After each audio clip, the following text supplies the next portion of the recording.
Hello everyone, it's Creepy E. Welcome to the channel.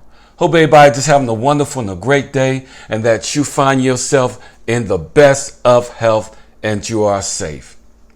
Today I'm coming with another inspirational message, and this message is entitled To Obey or Not to Obey. That is the question. And it's almost like saying, Lord, give me liberty or give me death. Because there's some people that will listen to God and there's some people that won't. So let's dive right in, shall we? We're at the book of Deuteronomy, the 28th chapter. And it starts out like this. And it shall come to pass, if thou wilt hearken diligently unto the voice of the Lord thy God, and to observe to do his commandments, which I command thee, this day the Lord will set thee on high above all the nations of the earth. This Old Testament chapter of the book of Deuteronomy has been on my mind for many years. It lays the foundation just like the Old Testament does. It's the foundation for what's about to occur in the New Testament, but you got to have a foundation first before you can go forward. So this 28th chapter deals with the blessings of obedience and the curses of disobedience. Now let me read a couple more verses right quick. And then the second verse is, and all these blessings shall come upon thee and overtake thee, if thou shalt hearken unto the voice of the Lord. Deuteronomy 28:15. And it said, you shall be blessed in the city, and you shall be blessed in the field. And it shall be the fruit of thy body, and the fruit of thy ground, and the fruit of thy cattle, in the increase of thy kind, and the flocks of thy sheep. So it speaks about blessings. Even in the 6th verse, blessed shalt thou goest, and blessed shalt thou cometh in, and thou goeth out. That means everything you go to do will be blessed, and it will be blessed by God. In the 15th verse of that same 28th chapter, it takes on a different tone.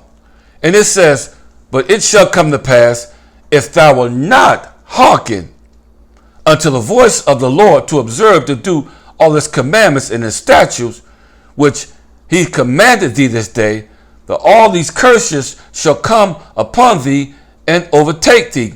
Curse shall be in the city, and curse shall be in the field, and curse shall be in thy basket and thy store, and curse shall be the fruit of thy body, and the fruit of thy land, and increase of thy kind, and the flocks of thy sheep.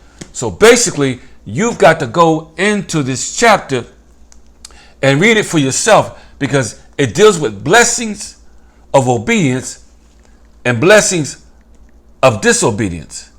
Now, it's always better to obey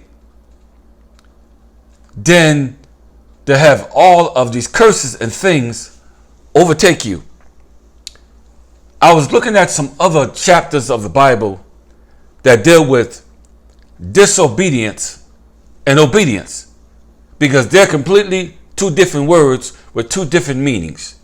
First of all, disobedience is the perfect storm for disaster. Why'd you say that? Well, look at Jonah's life. When God told him to go to Nineveh and tell them what's about to come to repent of their sins, he didn't want to go.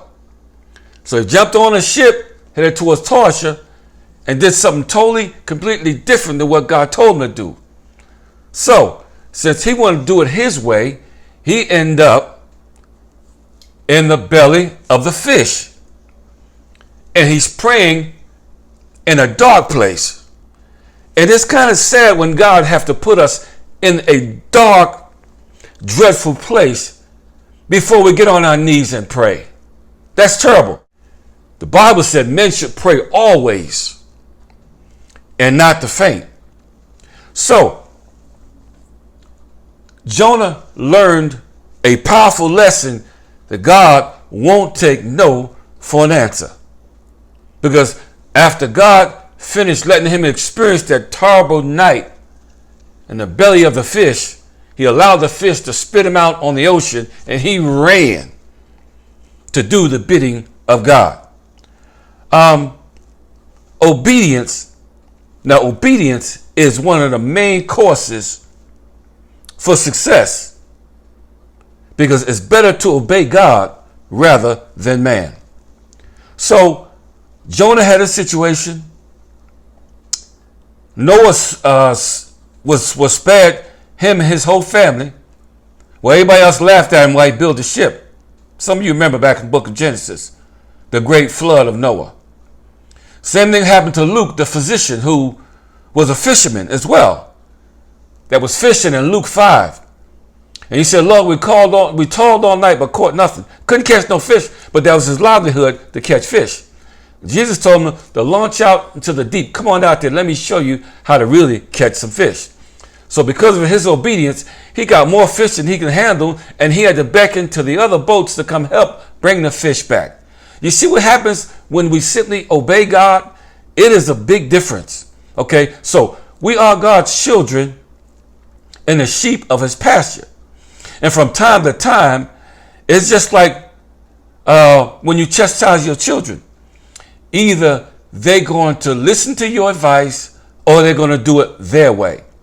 And when they do it their way, they're going to get in trouble.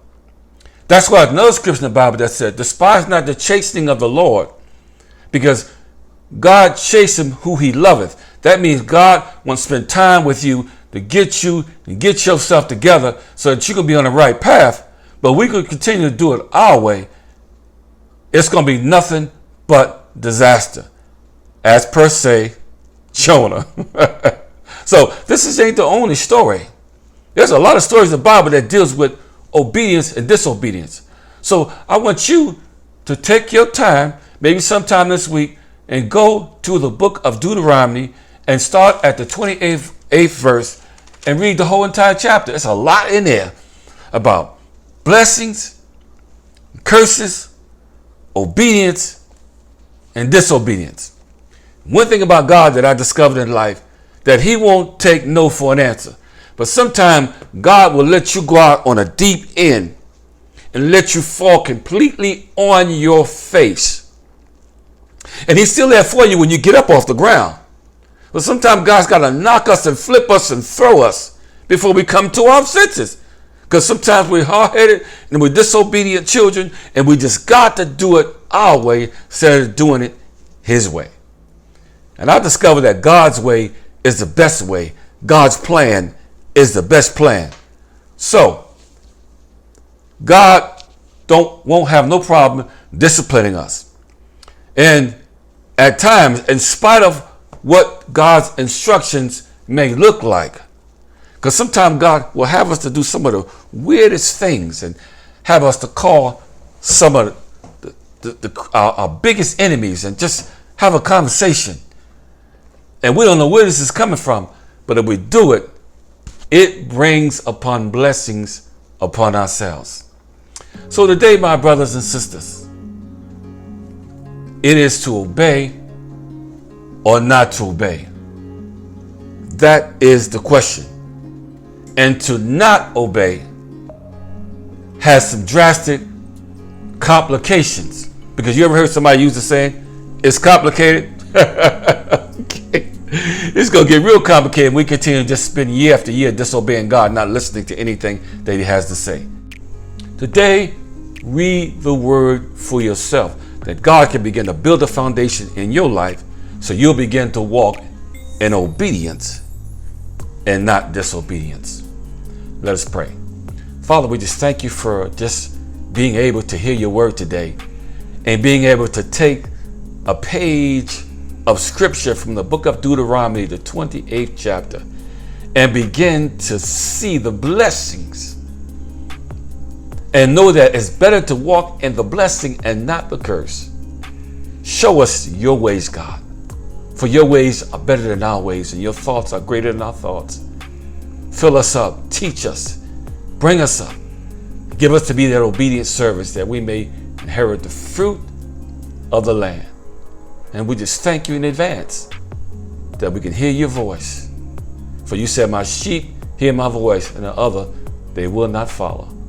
So God, we just pray today that we'll hear your voice and we'll obey you and you alone. In Jesus' name, amen. All right, ladies and gentlemen, take that information, take that wisdom, apply it to your life, and obey God. And watch your life begin to prosper in the ways that you never thought was possible. So, in the meantime, between the time, always remember that life is to be enjoyed. Don't forget to hit that subscription, notification, thumbs up, and leave some comments down below.